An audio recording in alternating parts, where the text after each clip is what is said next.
Hey everyone, my name's Carol and welcome to my channel Polly Sews. My channel is all about wearing and sewing a handmade wardrobe for all of 2022 and beyond. There are two makes that I want to share with you today. The first is my Gilbert top, and here it is. Normally the Gilbert top has a tie. This is just a regular camp shirt made out of a linen from Merchant and Mills. You've got your collar here, you've got your pocket and sleeves that I usually like to cuff up. I can't show you a picture of me wearing it yet because I haven't finished it because I need to add the buttons, and that's where I'm hoping you can help me with. I have two choices here. I have this kind of dark blue, almost black button. And again, this is a blue check, an off-white with the blue check, and probably do about 4 buttons all the way down on this. Or I've got this brown button, kind of a natural looking. It's brown with some black markings on it.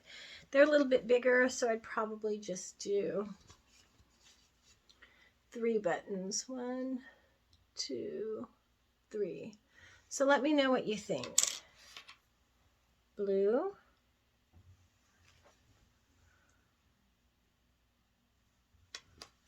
Or brown.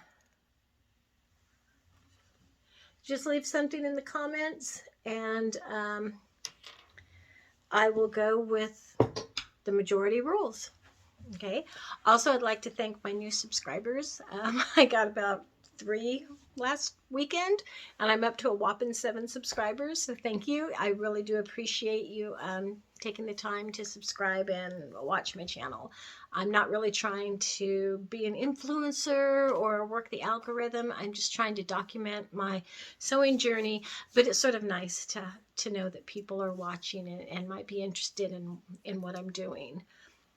The second make that I want to show you is an Aline dress that I completed as the first module of the online Tailor Academy.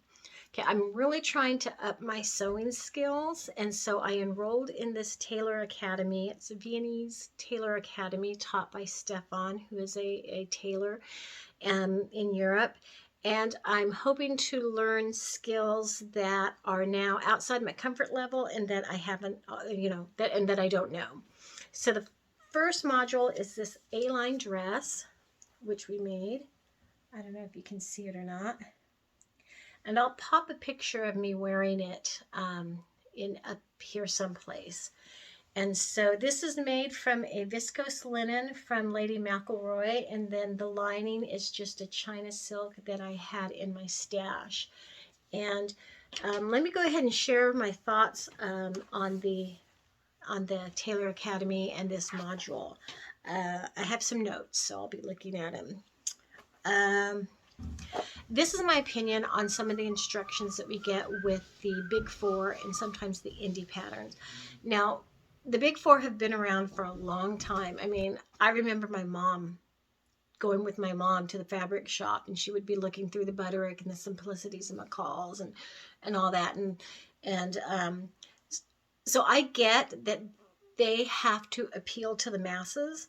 And when you appeal to the masses, you have to keep it pretty generalized. And I don't want to say that you have to dumb it down, but you do have to keep it pretty generalized because you don't want to make the instructions so difficult or so obscure or so time consuming that you turn off people, that they get frustrated or they don't understand or they don't want to come back and buy their patterns again. I kind of get that. Excuse me, but I also think they're doing us a disservice by not including the finishes, the nice finishes that should go with a handmade garment. You know, you want a product at the end that is a handmade garment and not a homemade garment. Nobody wants to wear something that looks homemade. And by not including some of these finishes in the instructions that they give you, I think sometimes you do have something that looks homemade instead of handmade.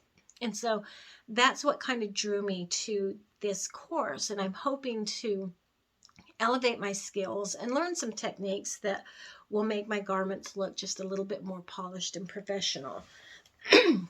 So one of the things that we started out with this course is instead of laying out the pattern and then pinning it or using weights, we use chalk, Tailor's chalk, to go ahead and trace the pattern, and you actually even do the notches, mark the notches. And I have to say that it is the best cutting out I have ever done.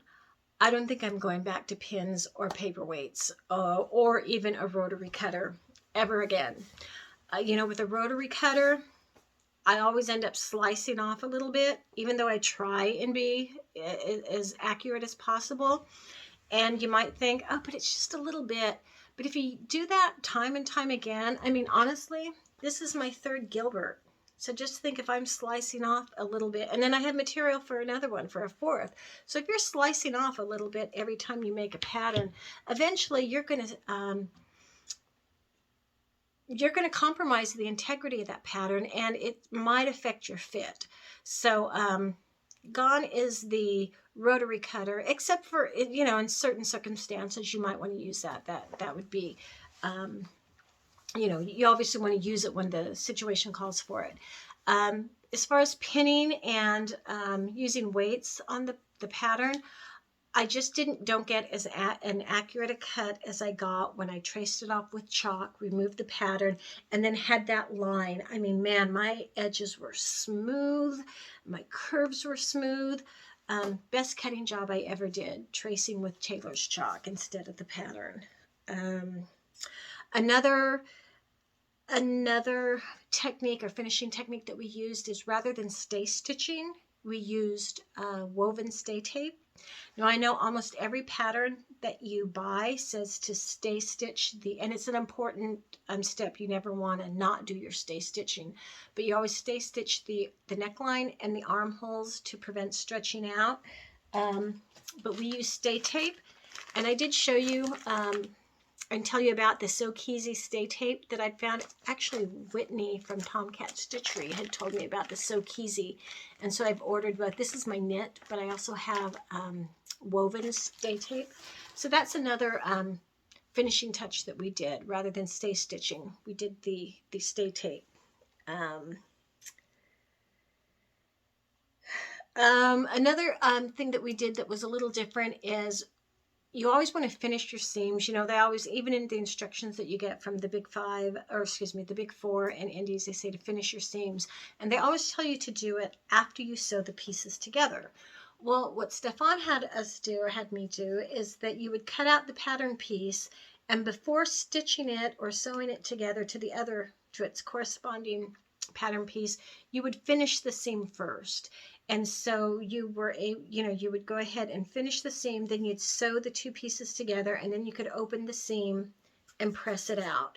And I kind of like that, because before I would just sort of overlock or serge the two pieces of fabric together and then just press the seam to one side. And the issue I had with that is, if I had to unpick it, it was a drag. I mean, we've all had to unpick an overlocker, or an overlock seam, and that's no fun. So that was, just another finish that we did, is we overlocked the seams prior to stitching them to another piece of fabric.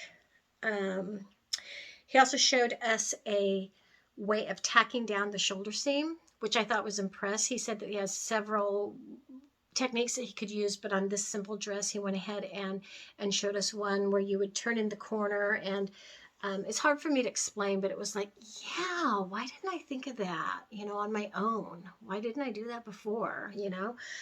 So I liked that. And then the best part, oh my gosh, sewing on a button. You would think, oh, I know how to sew on a button. Yeah, you would think, but I didn't.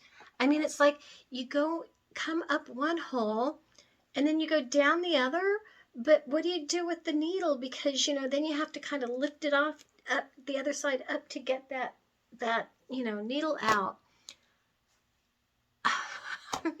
Duh.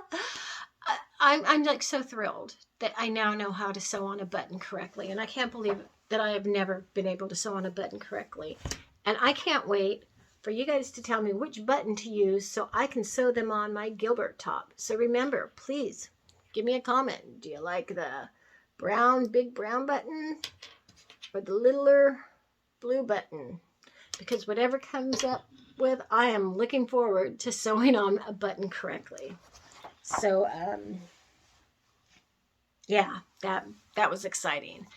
So overall, I can say that I enjoyed making this dress, and it was more of a slow sew, which was really nice. I really enjoyed a slow sew, and but overall, I am disappointed in the job that I did. I could have done a better job. I didn't do the best job that I could do. I think I was too focused on watching the video and not setting aside enough time. I should have just, told the household, leave me alone for 2 hours, because I would do a little bit here and then I'd have to make dinner and do a little bit there and then I'd help clean up dinner or something. So I'm disappointed in the job that I did because I don't think it's the best that I could have done. And so I am going to make this dress again. And I'm going to do the best job that I can do on it. I'll get a different fabric. I'm a little disappointed in that this is just a very simple dress. I mean, don't get me wrong. I think this is so pretty, and it's going to be a great dress for summer. And you can style it with some shoes, sandals, and maybe a sweater or a blazer or something. But there aren't a lot of features on it. It's a simple A-line dress because Stefan has you starting out very slow, and then he will increase the difficulty and the procedures that you do as time goes by. So I'm going to go ahead and make that again in a different fabric and just try and do a better job and try and be more mindful in all my sewing. Overall, I'm looking forward to the next module, and I'm hoping, it's my hope that these are going to get a lot more in depth and a lot more, I don't want to say the word difficult, but just a lot more in depth, and that I'm going to really up my game and really become a talented sewist and then start creating some beautiful, beautiful garments.